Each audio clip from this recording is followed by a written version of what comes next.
Obrigada, bonita. Estou muito feliz de estar aqui hoje com vocês. Para mim é uma honra. A honra é minha, na verdade, de estar aqui.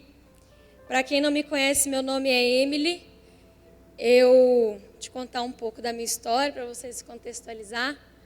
Eu estou casada há 1 ano e meio com um dos poucos homens aqui na igreja, mas o mais lindo que está ali no primeiro banco, que é o Moisés. Estamos casados há 1 ano e meio.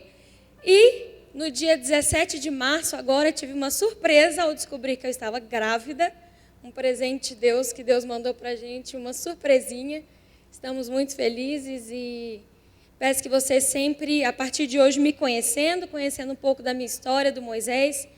Fiquem em oração por nós sempre, nós precisamos muito de oração.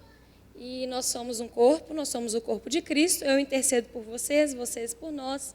E assim a gente vai caminhando junto, amém? Eu sou mineira, não sou paranaense, sou de Minas Gerais, de Belo Horizonte. Até eu me casar, eu estava na Igreja Batista da Lagoinha, que é a igreja do meu pai.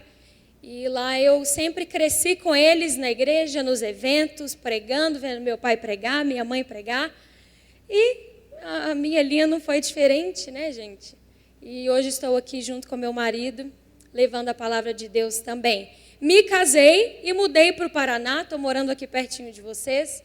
E o que Deus tem feito no nosso ministério, nossa família, é algo muito lindo. E eu creio que hoje não vai ser diferente, amém? Já pegue a sua Bíblia e abra comigo, sem mais delongas. Abra a sua Bíblia comigo no livro de Êxodo.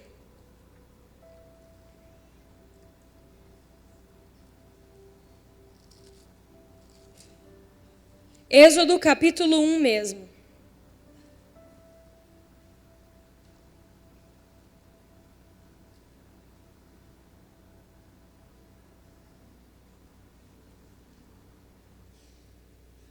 Livro de Êxodo, segundo livro da Bíblia, capítulo 1.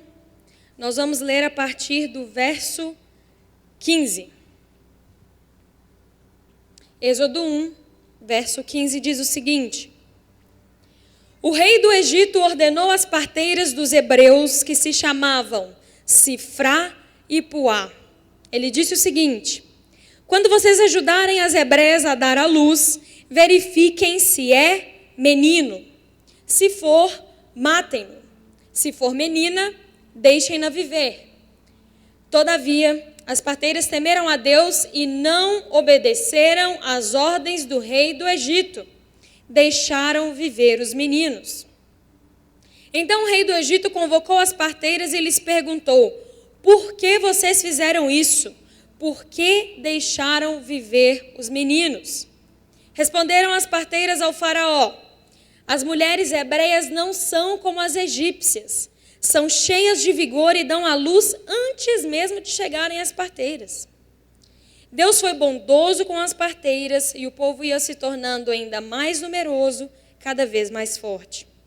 Visto que as parteiras temeram a Deus, ele concedeu-lhes que tivessem suas próprias famílias. Para te contextualizar um pouquinho dessa história que a gente leu, aqui em Êxodo capítulo 1, o povo de Israel, o povo hebreu, está no Egito. E eles estão, obviamente, sob o domínio de Faraó, que é nada mais, nada menos que a figura de autoridade máxima da época. Então aqui nessa história a gente vê 2 mulheres hebreias do povo de Israel, e elas recebem uma ordem do rei do Egito, do Faraó, dizendo o seguinte: quando vocês forem fazer o parto das mulheres hebreias, se for menino, matem, mas se for menina, pode deixar viver. As parteiras ouviram aquilo, não obedeceram ao que a maior figura de autoridade da época estava mandando. E a gente vê no último verso que Deus viu isso e concedeu que cada uma delas tivessem suas próprias famílias. Elas pouparam famílias e receberam recompensa de família. Essa história ela fala muito comigo sobre algo que Deus tem ministrado no meu coração e por onde eu passo, principalmente para mulheres.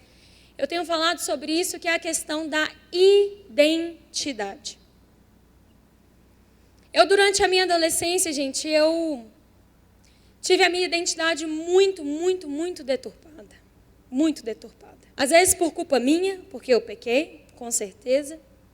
Me deixei muitas vezes influenciar por essa sociedade que a gente vive. Gente, as coisas elas estão assim, inexplicáveis o que está acontecendo aí fora. Esses dias eu não sei, quem me acompanha no Instagram, eu recebo cada coisa. Ontem mesmo eu postei que a pessoa me mandou. Eu falei assim, eu postei uma coisa sobre a questão de cachorro e criança. O que tem mais valor, um cachorro ou uma criança? Aí eu falei, gente, eu penso assim, se está ali o meu filho que está na minha barriga, está se afogando ali no lago na frente, e tem um cachorro, eu vou salvar quem? O cachorro ou um ser humano? Meu filho, não precisa nem ser meu filho. Vamos colocar uma pessoa lá da Ásia que eu nunca vi na vida. Você salva quem? Sem brincadeira, gente. No mínimo, umas 15 pessoas me mandaram revoltadíssimas porque eu falei que eu salvaria a pessoa. Então, assim, nós estamos chegando num nível, na sociedade que a gente vive, que está insuportável de viver. Jesus tem que voltar logo. Porque as coisas estão caminhando para uma coisa que não tem volta. Por exemplo, também o feminismo, algo que eu tenho lutado contra. Por onde eu passo também, no Instagram, tenho tentado falar. A identidade feminina tem sido completamente jogada no lixo por conta do feminismo. A essência feminina, aquilo que a Bíblia fala sobre a mulher, tem sido acabado por conta dessas novas ideologias que estão surgindo. O significado de mulher bíblico, aquela coisa linda que a gente vê na Bíblia, está perdendo. Está perdendo. E por isso Deus tem ministrado no meu coração sobre identidade e cura de identidade. E é isso que eu quero falar um pouquinho para vocês hoje, contar um pouquinho da minha história também, e vocês vão entender. Eu já quero começar falando para vocês, se você quiser anotar, eu acho muito legal, nem que seja no celular, 3 coisas que te impedem de viver a sua verdadeira identidade em Cristo. Isso são coisas que eu observei em mim e que eu tenho observado ajudando as meninas e as mulheres por onde eu passo. 3 coisas que te impedem de viver essa verdadeira identidade em Cristo. A primeira delas são muitas vezes os pensamentos que o diabo lança na sua cabeça, que, gente, é um pensamento que hoje eu olhando para trás, pensando que eu me paralisei por causa disso, eu fico até com vergonha. Pensamentos de que, Deus, que não sei nem falar direito, que tenho vergonha de ir lá na frente, que sou tímida, nunca falei em público, nunca cantei, nunca evangelizei, sei lá, qualquer coisa. Esses pensamentos muitas vezes de autodepreciação. Mas eu não consigo, eu não posso, e você está certa, você não consegue, você não pode. Só que lá na frente a gente vai ver a solução para isso. Vamos ver um exemplo disso? Abra a sua Bíblia comigo lá em Juízes, capítulo 6. A primeira coisa que te impede de viver a sua verdadeira identidade em Cristo são esses pensamentos de autodepreciação. E a gente vê um grande homem na Bíblia, lá em Juízes 6, que ele sofreu disso. Olha só o que Juízes 6, a partir do verso 11, diz. Gideão. Então o anjo do Senhor veio e sentou-se sob a grande árvore de Ofra, que pertencia ao abiezrita Joás. Gideão, filho de Joás, estava malhando o trigo num tanque de prensar uvas, para escondê-lo dos midianitas. Então o anjo do Senhor apareceu a Gideão e lhe disse, olha só, o Senhor apareceu a Gideão e lhe disse, o Senhor está com você, poderoso guerreiro. Senhor, Gideão respondeu, se o Senhor está conosco, por que aconteceu tudo isso? Onde estão todas as suas maravilhas que os nossos pais nos contam quando dizem, não foi o Senhor que nos tirou do Egito? Mas agora o Senhor nos abandonou e nos entregou nas mãos de Midian. O Senhor se voltou para ele e disse, com a força que você tem, vá libertar Israel das mãos de Midian. Não sou eu, Senhor, que estou te enviando? Senhor, respondeu Gideão, como posso libertar Israel? Meu clã é o menos importante de Manassés e eu sou o menor da minha família. Eu estarei com você, respondeu o Senhor, e você derrotará todos os midianitas como se fossem um só homem. E daqui para frente a gente vê uma história de Gideão, que ele fez uma espécie de um teste com Deus, e depois você pode continuar lendo. Mas a gente vê aqui que até o próprio Gideão, um grande homem na Bíblia, que eu me inspiro muito, eu tenho um testemunho muito forte, depois eu conto para vocês, com a história de Gideão. Ele teve seu momento em que o próprio Deus está falando com ele ali, vai que eu estou com você. O que ele vira e fala para Deus? Mas eu sou o menor da menor tribo. E ele fica insistindo com Deus, arrumando várias desculpas. Muitas vezes, gente, eu e você, a gente nem percebe. Mas a gente está fazendo isso com Deus.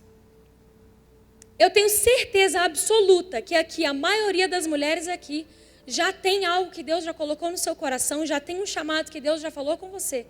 Só que está adormecido. Muitas vezes está lá no fundo, está quietinho.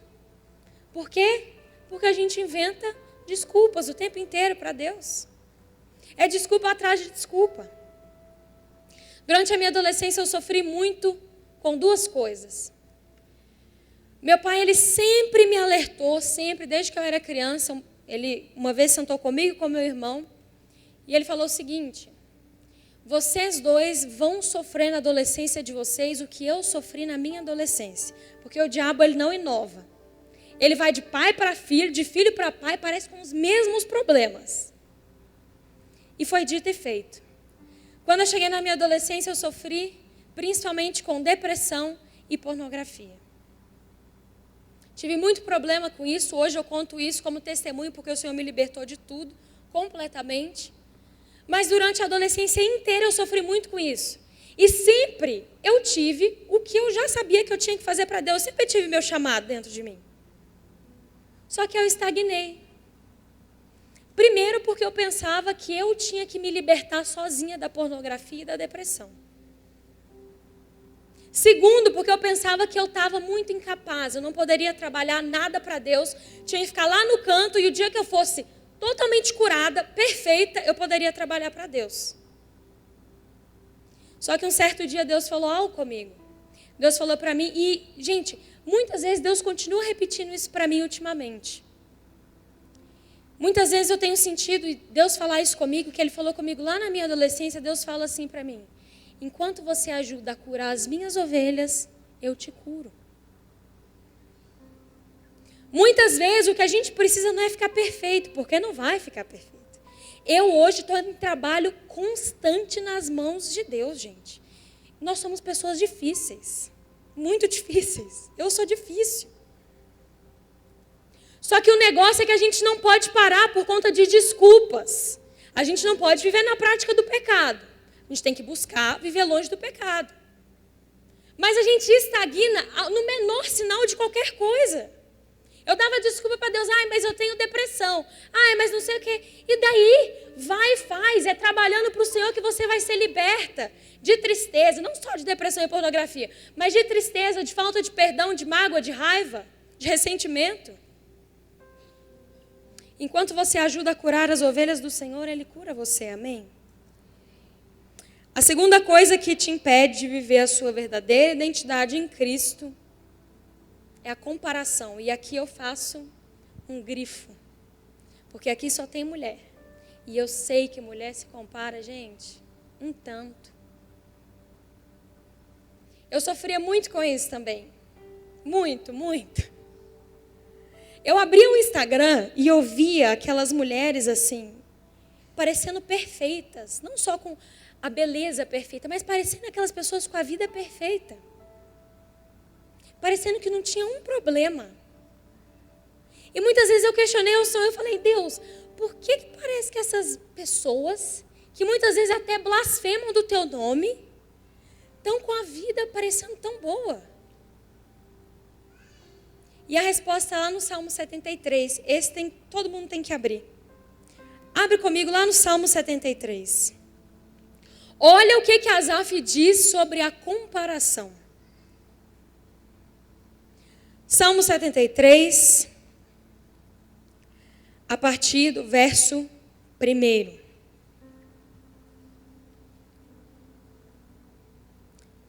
Salmo 73, a partir do verso 1 diz o seguinte: certamente Deus é bom para Israel, para os puros de coração. Quanto a mim, os meus pés quase tropeçaram. Por pouco não escorreguei, pois tive inveja dos arrogantes quando vi a prosperidade desses ímpios.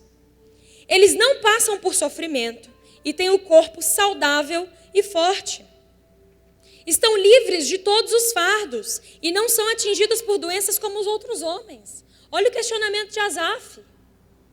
Igualzinho eu e você. Por isso o orgulho lhe serve de colar e eles se vestem de violência. Do seu íntimo brota a maldade, da sua mente transbordam maquinações. Eles zombam e falam com más intenções. Em sua arrogância ameaçam com opressão. Com a boca arrogam a si os céus e com a língua se apossam da terra. Por isso o seu povo se volta para eles e bebe suas palavras até saciar-se. Eles dizem: como saberá Deus? Terá conhecimento Altíssimo? E Deus vai saber o que eu estou fazendo? Assim são os ímpios, sempre despreocupados, aumentando suas riquezas. Certamente me foi inútil manter puro o coração e lavar as mãos na inocência, pois o dia inteiro sou afligido e todas as manhãs sou castigado. Se eu tivesse dito: falarei como eles ou serei como eles, teria traído os teus filhos. Presta atenção nisso agora. Quando tentei entender tudo isso, achei muito difícil para mim. Até que entrei no santuário de Deus e então compreendi o destino dos ímpios. Asaf, ele começa com o mesmo questionamento que eu e você já começamos, eu tenho certeza, várias vezes. Ao abrir o Instagram, gente, a vida parece muito linda. A vida, ela parece assim, sem problema nenhum. Só que um fato curioso para você, e isso por um lado até consola. Eu já conheci pessoas com muitos seguidores e que assim, no Instagram parece que é tudo muito lindo.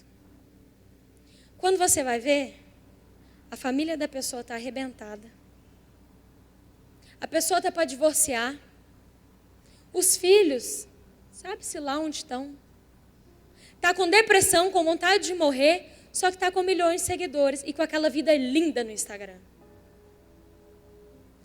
A vida de internet, ela é uma grande mentira, porque lá ninguém posta problema. Eu vou postar eu com enjoo, grávida com enjoo aqui. Eu não vou postar eu passando mal, eu não vou postar brigando. Nós precisamos parar de nos comparar com os ímpios.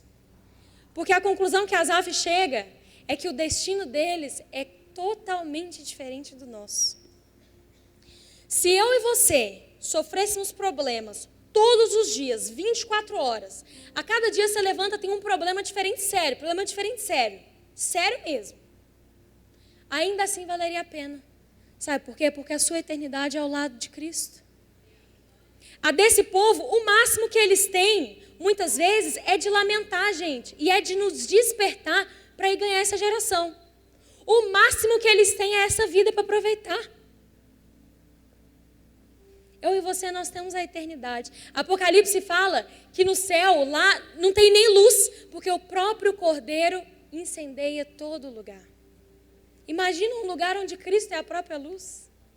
Eu passo problema o dia inteiro, se for necessário, para ver isso, para chegar nisso.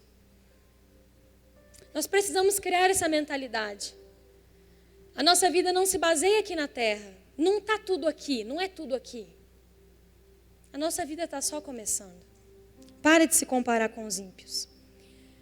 Temos também um segundo tipo de comparação, que muitas vezes é a comparação com quem está do seu lado.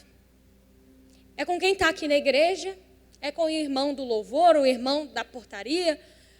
É aquela pessoa que está aqui também no corpo de Cristo. Só que lá em 1 Samuel capítulo 1, a gente vê uma história muito lamentável de duas mulheres chamadas Ana e Penina. A Bíblia fala que Ana mal comia direito de tanta tristeza que ela ficava Porque ela e Penina viviam disputando uma com a outra. Viviam querendo uma que a outra tinha. As duas eram casadas com o mesmo homem, chamado Eucana. Só que Ana era estéril. E Penina tinha filhos. Só que Eucana amava mais a Ana, que não tinha filhos. E o que Penina queria? O amor maior do marido. O que Ana queria? Filho. As duas viviam uma comparação sem fim. Viviam a vida triste. Depois você lê 1 Samuel 1, é triste de ler. Uma queria o que a outra tinha e vivia assim.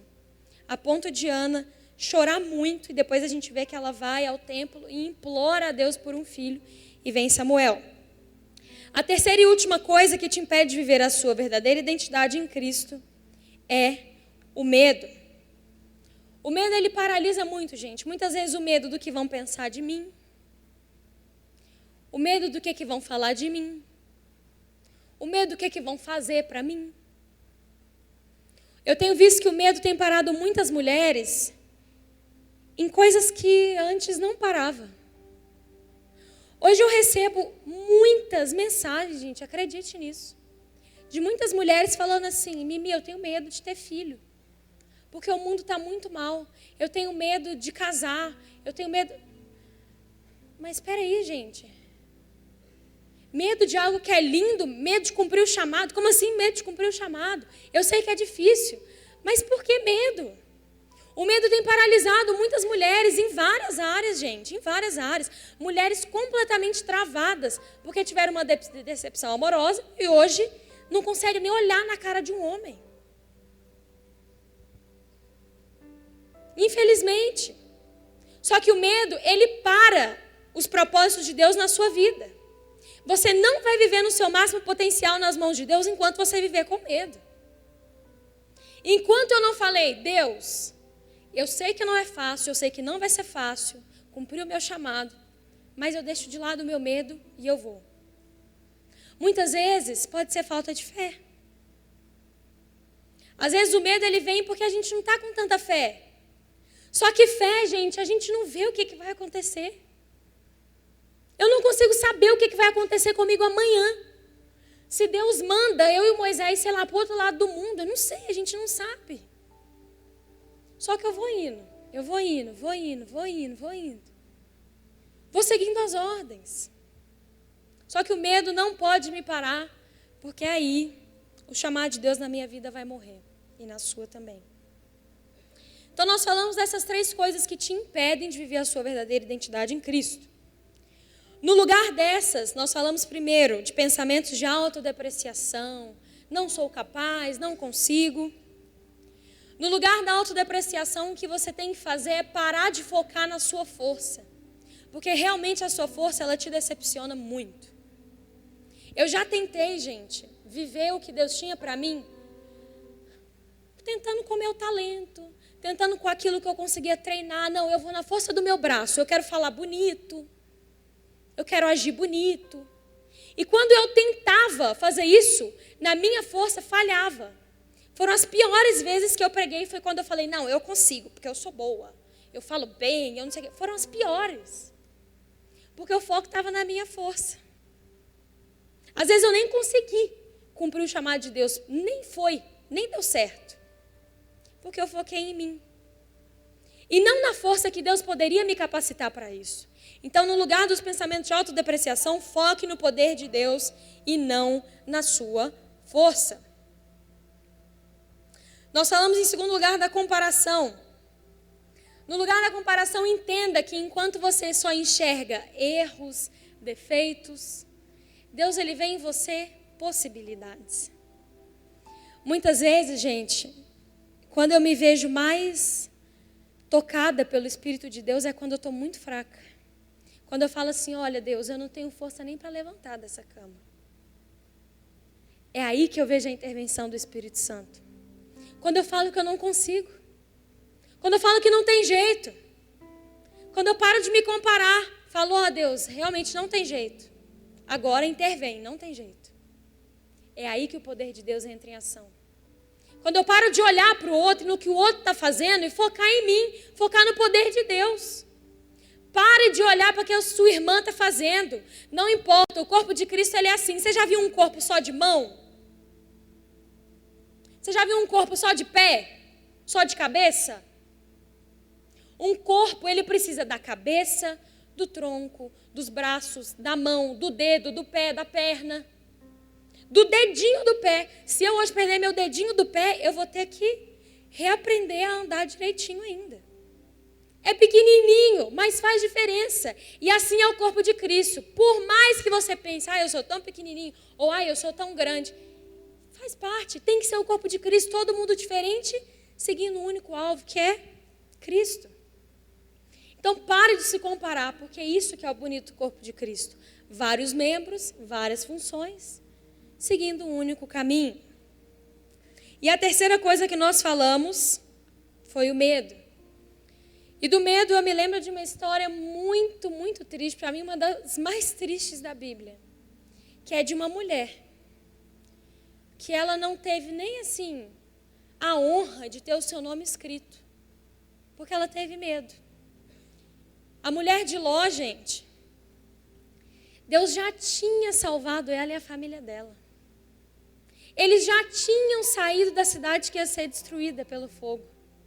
Já tinha, Deus salvou eles, saiu. Mas Deus deu uma ordem. Não olha para trás e vai. No que ela falhou? No meio do caminho, quando Deus já tinha salvado ela e a família, no meio do caminho ela olha para trás, para o passado, para a cidade onde ela morava, e ela vira a estátua de sal. Mulher, gente, tem o dom de ficar presa em passado, eu sei disso. Muitas vezes nós já estamos lá no meio do caminho, a gente volta lá atrás, lembra de um negócio e fala, como era bom, quem dera fosse assim hoje. Só que se Deus já te deu uma ordem de seguir, por que você está olhando para trás? Já tem uma ordem, vai e não olha, para de olhar para trás. A mulher de Ló, ela falhou no meio do caminho. E por isso a gente não sabe nem o nome dela. Ficou mulher de Ló. Que foi vencida pelo medo, literalmente. Nós temos na Bíblia alguns nomes muito marcantes de pessoas que não abriram mão da identidade delas em Deus para agradar pessoas, para agradar circunstâncias, enfim. A primeira delas nós temos José. José é um jovem que vai vendido para o Egito. Até que um dia ele se torna, gente, a pessoa mais importante do Egito abaixo do faraó. Só que um dia uma mulher faz todo um plano para acabar com José. José não cai no plano dela e ele vai para a cadeia, porque eles acreditaram na mulher. José vai para a cadeia, porque ele não quis ficar com a mulher. Vai para a cadeia, chega na cadeia. O que acontece na cadeia? Até na cadeia, quem é luz faz diferença. José chega e ele começa a coordenar os presos. Ele chega lá e ele é líder dos presos. Até na cadeia, quem tem identidade firme em Deus, gente, faz a diferença. Chegou na cadeia, liderou todos os presos. Nós temos também Daniel. Olha a história de Daniel, que coisa surreal. Um homem que foi contra tudo que estava, todos os decretos, o que estava todo mundo falando. Continuou adorando o seu Deus e foi. Nós temos Esther. Até hoje em Israel, gente, tem um feriado chamado Purim. E esse feriado é pelo que uma mulher fez, Esther. Esther, ela foi tão firme na identidade dela, que um dia ela soube que estavam querendo exterminar o povo dela. O que ela fez? Gente, decreta jejum, quero todo mundo orando, jejuando, porque eu vou entrar na frente do rei.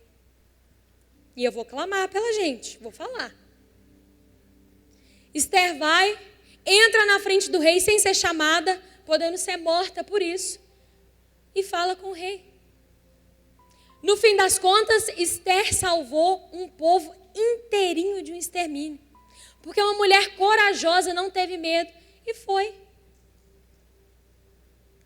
E olha que naquela época, gente, mulher, estrangeira, ela não tinha família direito, só tinha Mordecai. Era para Esther não valer muita coisa. Mas hoje o povo judeu agradece a Esther. Em último lugar, nós temos também Maria. Maria foi uma mulher extraordinária. Ela não é corredentora com Cristo, nós não devemos orações a Maria, mas ela foi uma mulher fantástica, porque ela simplesmente gerou o Salvador. E ela gerou de bom grado, porque se diz que ela tinha mais ou menos 15 anos quando ela recebeu a notícia que ela estava grávida. Eu fico me imaginando, eu com 15 anos, se eu recebo a notícia de que eu estou grávida do Espírito Santo. Naquela época, você aparecer grávida sem estar casada era pior, hoje está normal, né? Mas era horrível, era terrível. O que Maria fala? Tua serva está aqui. Faça conforme a tua vontade. Maria foi extraordinária. Falou, se é para ser assim, complicado mesmo desse jeito, vou ter que explicar para todo mundo o que está acontecendo. Vai ser assim. O propósito de Deus é esse.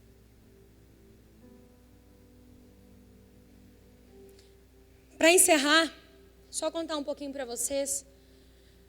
Uma experiência que eu tive muito forte desde que eu sou criança, eu vivo isso ainda, vivi com mais intensidade na minha adolescência, porque eu creio que hoje eu consegui entender o que era aquilo. Desde que eu sou criança, gente, eu tive muita experiência com ver muito o mundo espiritual. Então, assim, eu tinha 11, 12, 13, 14 anos de idade, e eu me lembro que uma vez eu estava andando na rua normal, assim, e eu vi vários demônios pendurados no pescoço das pessoas, assim, elas andando normal. E eu via demônio pendurado no pescoço das pessoas. Eu via demônio na esquina, via demônio dentro de casa. Eu conversava, o demônio falava comigo, eu não entendia aquilo. Muitas vezes eu acordei, durante a minha adolescência, a minha infância e a minha adolescência, eu acordava assim na cama, eu abria o olho, quando eu olhava assim no pé da minha cama, no meu pé, tinha um demônio. E o demônio começava a conversar comigo. E ele falava várias coisas para mim. Falava coisas sobre mim, sobre outras pessoas. E aquilo foi me gerando muito medo. Eu não quero entrar no mérito do que era aquilo, do que não era. Enfim, o que eu quero dizer é, eu vivi isso, e isso começou a gerar muitas coisas em mim. Porque várias vezes o demônio me acordava no meio da noite e falava coisas para mim do tipo assim, você não vale nada, você é filha de pastor? Ixi, a pior raça. Olha você, com depressão, com seus pais, tudo servindo a igreja, servindo a Deus. Olha no espelho, olha como você é feia. Pensa uma adolescente de 12, 13 anos vendo isso. E isso aconteceu, gente, de uns 9 anos de idade até intensamente uns 17 anos. E acontecia várias vezes isso, várias vezes, de eu despertar à noite e o demônio começar a conversar comigo falando essas coisas. E eu comecei a sentir muito medo. E eu comecei a me afastar de Deus por conta desse medo. Porque eu achava, e infelizmente, principalmente os filmes de terror que eu sou contra, eles criam essa imagem na nossa cabeça que o demônio é mais poderoso que Deus. Então eu pensava assim, meu Deus, o demônio está falando comigo, o demônio tão poderoso. E eu comecei a ficar com muito medo. Até que eu comecei a ser acompanhada pelo meu pai e pela pastora Zenete Rodrigues, que foi uma pessoa muito importante na minha vida, para eu estar onde eu estou hoje. E eu lembro que uma vez a Zenete foi orar comigo e ela orando comigo, ela falou que ela via ao meu redor uma figura como se fosse de um macaco. E o macaco pulava e me rodeava assim enquanto eu dormia. E esse macaco, ela falou para mim, ela via na visão assim que era um macaco para me perturbar mesmo. E onde eu era mais perturbada era no meu sono. Eu acordava com o demônio falando comigo. E ela começou a me ajudar, meu pai começou a me ajudar, eu comecei a entender aquilo, comecei a me fortalecer em Deus depois de um tempo. E a principal coisa que o meu pai e a pastora Zenete falaram para mim na época era o seguinte: Mimi, o diabo vai tentar para o resto da sua vida deturpar a sua identidade. A ponto de literalmente aparecer para você e falar as coisas. Só que você precisa se fortalecer no outro lado. Se o diabo fala uma coisa para você que você é, o que a palavra de Deus diz sobre o que você é? Aí eu comecei a entender. Falei, a chave para eu vencer isso é a palavra de Deus, é a Bíblia. Eu vou me fortalecer naquilo que Deus fala sobre mim, não aquilo que o diabo vem falar para mim. Eu comecei a entender, comecei a decorar versículo, a ficar com aquilo na minha mente. Quando vinha alguma coisa, aparecia demônio para mim, eu já chegava, pá, Bíblia nele. E olha só alguns dos versículos que marcaram a minha caminhada durante esse tempo. Contudo, aos que o receberam, aos que creram em seu nome, deu-lhes o direito de se tornarem filhos de Deus. Então a primeira coisa que eu entendi que eu era filha. Filha. Gente, eu hoje, essa criança nem nasceu e eu já amo muito. Imagina um filho, quem é que é mãe? Pensa, o amor, um filho. O que é um filho? Primeira coisa, nós somos filhas. A segunda coisa, 2 Coríntios 5,17, portanto, se alguém está em Cristo, é nova criatura, eis que tudo passou e se fez novo. Então, a segunda coisa, nós somos novas criaturas, tudo se fez novo. Não importa o que você fez no seu passado, não importa nem o que você fez hoje mais, porque o sangue de Jesus, ele te redime de tudo e te faz nova criatura.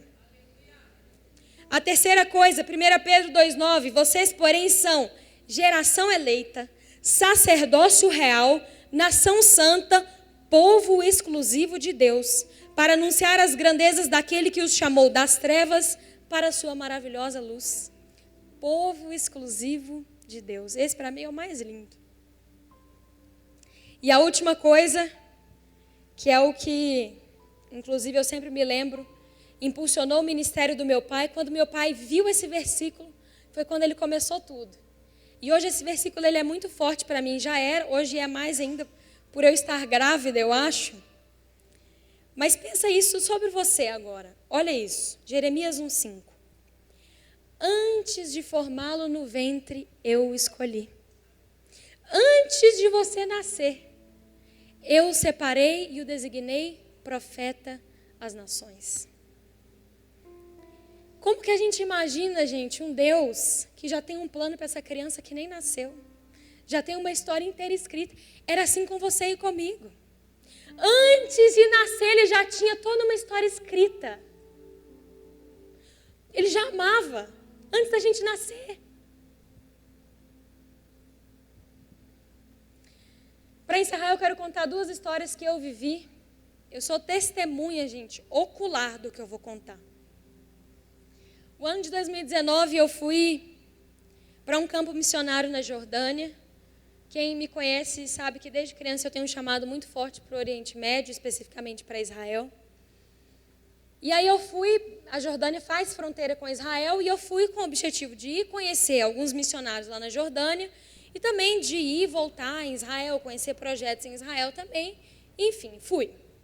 Cheguei na Jordânia em dezembro de 2019, e fui conhecer lá os projetos de um pastor, de um missionário brasileiro, que eu já conhecia através do meu pai. E fui conhecer as coisas. Fiquei lá durante 2 meses. Quando eu cheguei lá, eu conheci algumas pessoas que marcaram muito a minha vida, jordanianos, homens e mulheres jordanianos. A primeira delas foi uma mulher chamada Fátima.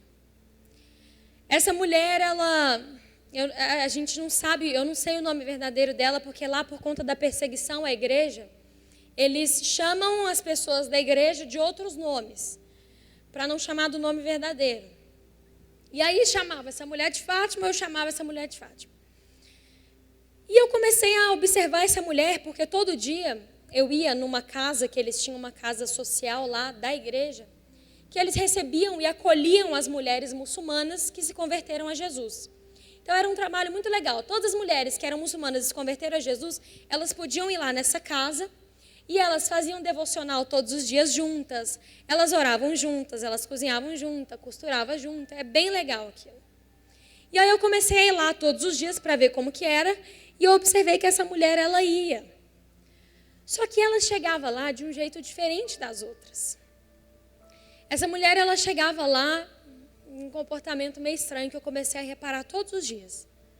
Primeiro que ela chegava de burca, com aquela burca inteira cobrindo até os olhos assim. Ela era a única que chegava de burca. Falei, tem alguma coisa aí, né? Lá, por mais que tenha perseguição e você seja cristão, você não precisa usar a burca. Só que ela chegava de burca e chegava lá dentro da casa, ela tirava a burca. Aí eu falei, tem coisa aí, eu sou bem reparadora. Eu também reparei que essa mulher, ela chegava meio assustada. Quando ela ia tirar a burca, assim, ela conferia, aparecia atrás, assim, para ver se não tinha ninguém, estava tudo certo e tirava.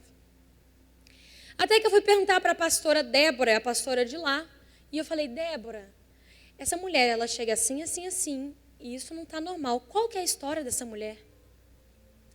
Aí a Débora me contou que a Fátima, ela é uma mulher jordaniana, ela era muçulmana, ela é casada com um homem muçulmano, ela tem 5 filhos, e todos eles eram muçulmanos, e todos eles um dia desconfiaram que ela estava indo numa igreja e que ela tinha aceitado Jesus. Até que eles sentaram com ela, quando eles desconfiaram disso, falaram assim, o marido e os filhos falaram o seguinte, se a gente desconfiar de novo que você está indo numa igreja, que você está frequentando a igreja, nós mesmos vamos te matar. O próprio marido e os filhos da Fátima. Falaram que ia matar ela porque ela estava indo na igreja. Só para te dar um fim da história, há mais ou menos de um mês atrás, eu mandei mensagem para a Débora para saber como que ela estava. E, gente, essa mulher, ela ganhou os 5 filhos muçulmanos para Jesus. Quando eu ouvi aquilo, eu não acreditei. Ela ganhou os 5 filhos, só que o marido abandonou ela. Ela me contou agora que o marido deixou ela, batia muito nela, e aí acabou que ele deixou ela teve que fugir, na verdade, ela fugiu. Teve um dia que ele não estava em casa à tarde, e aí ela planejou de fugir, com os filhos que viraram cristãos. Eles fugiram, o marido não sabe onde ela está, e quem está dando apoio agora são os missionários que eu fui lá conhecer. Eu conheci também uma segunda pessoa, e aqui eu finalizo, que foi um homem, mas que o auge da história dele não foi ele, foi uma mulher. Esse homem chamava José e eu apertei a mão desse homem, eu conheci esse homem. E ele um dia contou lá na igreja a história dele, há mais ou menos 4, 5 anos atrás, o Estado Islâmico estava muito em alta lá no Oriente Médio, vocês devem se lembrar, estava acontecendo muito ataque à igreja, muita coisa louca. E aí, no auge do Estado Islâmico, o Estado Islâmico pegou o José e a esposa dele, que eram dessa igreja que eu estava visitando. Pegaram ele e a esposa dele, levaram para o meio do mato, e chegando lá, eles falaram o seguinte, a gente só quer uma coisa de vocês, uma coisa. A gente só precisa do endereço da igreja que vocês frequentam aqui na Jordânia. E, gente, eu fui nessa igreja, é uma igreja com uma portinha menor que isso aqui, ó, que a gente abaixa para entrar, é como se fosse uma caverna, não sei nem explicar o que é aquilo.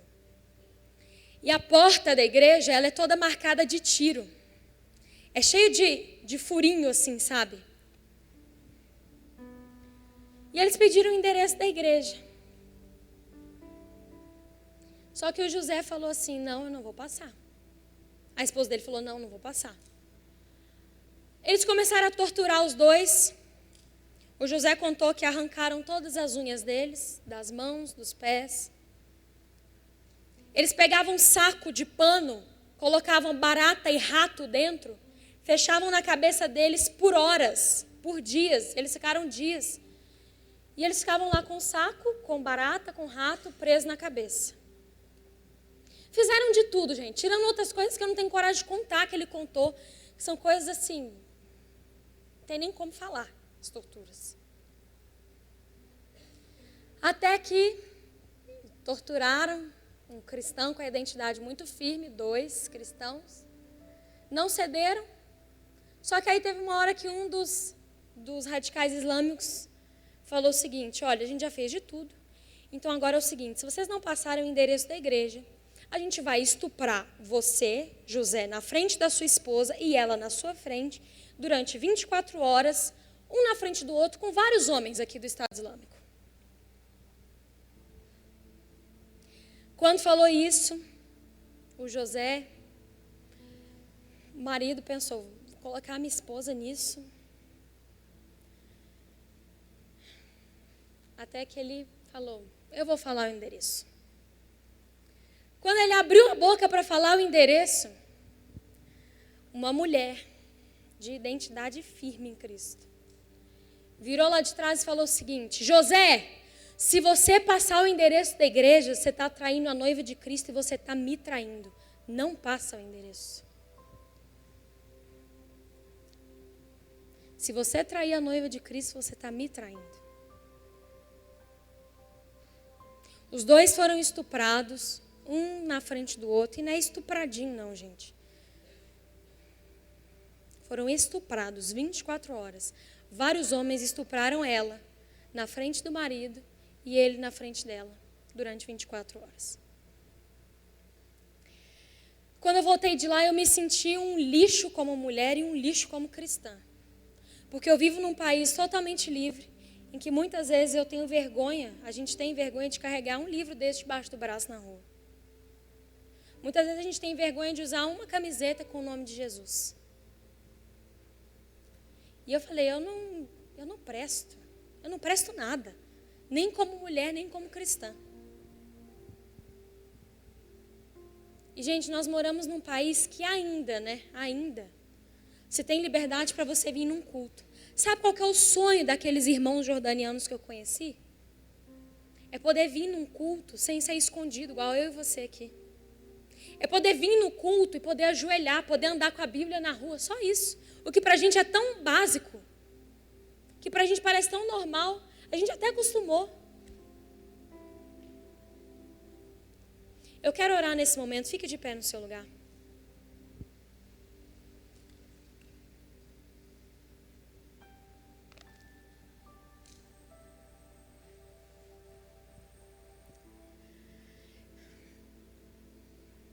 Por onde eu tenho passado, tentado levar essa mensagem que Deus colocou no meu coração, eu tenho orado mesmo, gente, por cura na identidade das mulheres.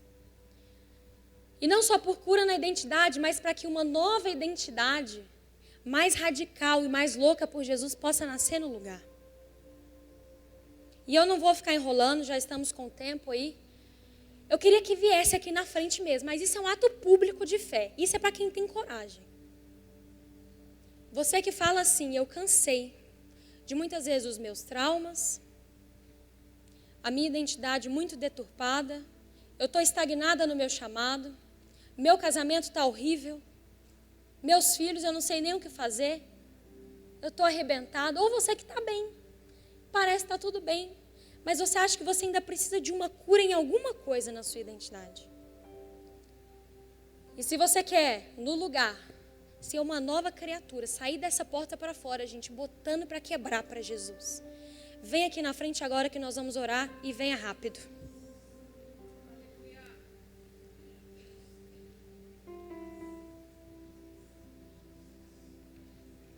Vamos esperar todo mundo. Quem quiser vir, pode vir.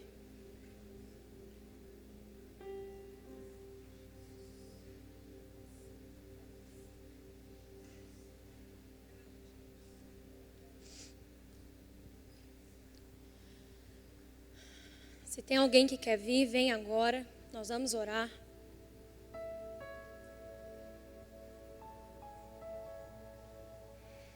Eu sinto o Espírito Santo mandar eu dizer para algumas aqui que você se sente muito incapaz, mas é você que Deus vai usar para ganhar a sua família. Eu não sei porquê, mas a sua família. Tem mulheres aqui que vão ser usadas. Você nunca imaginou isso. Mas você vai ser usada para ganhar a sua família. Às vezes seu marido, seu pai, sua mãe. Tem mulheres que aqui hoje deixam, e o Senhor me fala isso muito forte, muitos traumas. Muitas mágoas que ainda ficam no seu coração. Alguma coisa que ainda ficou. Você tenta não pensar nisso, mas você sempre acaba pensando e você fala, não, estou curada, passou. Mas aquilo sempre volta. E aqui no altar de Deus é o lugar onde fica tudo isso agora. Eu queria que a igreja que está aí atrás levantasse as mãos aqui na frente. É um momento de cura, gente, de libertação. De tudo aquilo que te aprisiona. Pai, nós como igreja, com a autoridade do Teu Filho Jesus aqui, estendemos as mãos sobre a vida dessas mulheres que estão aqui na frente. E eu nessa noite peço algo sobrenatural sobre a vida delas. Eu não peço algo normal, mas eu peço algo sobrenatural. Algo que o Senhor nunca fez e que elas nunca imaginaram que ia acontecer na vida delas. Mulheres que estão aqui hoje, e o Senhor me fala isso muito forte, você teve decepções, você teve traumas na sua infância que até hoje te rodeiam. Você teve traumas, você teve decepções, tristezas em casamento, em relacionamentos, e tudo isso fica aqui agora no altar do Senhor, aos pés da cruz de Cristo. Nós como igreja, com autoridade, nós declaramos sobre a vida de vocês um novo tempo. Um novo tempo no casamento, um novo tempo no trabalho, as solteiras também um novo tempo de solteirice, as que são mães um novo tempo como mãe, as que servem aqui na igreja um novo tempo como até serva. E tudo aquilo que te aprisionava de viver o seu chamado em Deus, fica aqui agora. Toda depressão, toda tristeza, toda vontade de desistir, vontade de morrer, vontade de sumir, fica aqui aos pés da cruz de Cristo nesse momento. Todos os seus traumas, tudo aquilo que te aprisiona, fica aqui agora nesse momento. Todas as palavras lançadas sobre você, de que você não daria certo, de que Deus nem liga para você, de que você está sozinha, ficam aqui agora no altar do Senhor. Todas as palavras que disseram que você não ia dar em nada, ficam aqui agora no altar do Senhor. E no lugar uma nova identidade, dizendo para você, o Espírito sussurrando no seu ouvido, todos os dias que você é filha amada, que você é única, que Ele tem um propósito para a sua vida, que você não está sozinha, por mais que pareça muitas vezes. O Senhor me diz que algumas aqui vão começar a ganhar as pessoas no trabalho delas. Pessoas que você já tem sentido há algum tempo, que era para você abrir a boca e falar alguma coisa. É agora que o Senhor te dá ousadia, aqui agora. E você vai abrir a sua boca, você vai chegar no seu trabalho e você simplesmente vai começar a falar sem entender. Depois você vai falar, meu Deus, como que eu falei tudo isso? Mas é o Espírito do Senhor sobre a sua vida. A partir de hoje, Ele coloca as palavras na sua boca. A partir de hoje, chega na sua casa e abre a boca para o seu marido, porque você é intercessora da sua casa. Você é intercessora dos seus filhos. Abre a sua boca, porque a ousadia já está sobre a sua vida. Que o Senhor te abençoe, te dê uma nova identidade em Cristo a partir de hoje. Uma identidade de uma cristã radical, que não tem medo do que vão pensar, do que vão falar, mas uma mulher como Esther, como Ruth, como Maria. E no lugar de tudo que falaram de você, aquilo que nós lemos, você é geração eleita. Mulheres que estão aqui também, o Senhor manda eu dizer para algumas. Algumas aqui têm sonho de ser mãe. Algumas aqui têm sonho de ser mãe. E isso vai acontecer na sua vida. Porque o ventre, ele é lugar de milagre. O ventre, ele é lugar de milagre. E você vai gerar filhos ainda que vão levar a palavra do Senhor e preparar o caminho para o Senhor.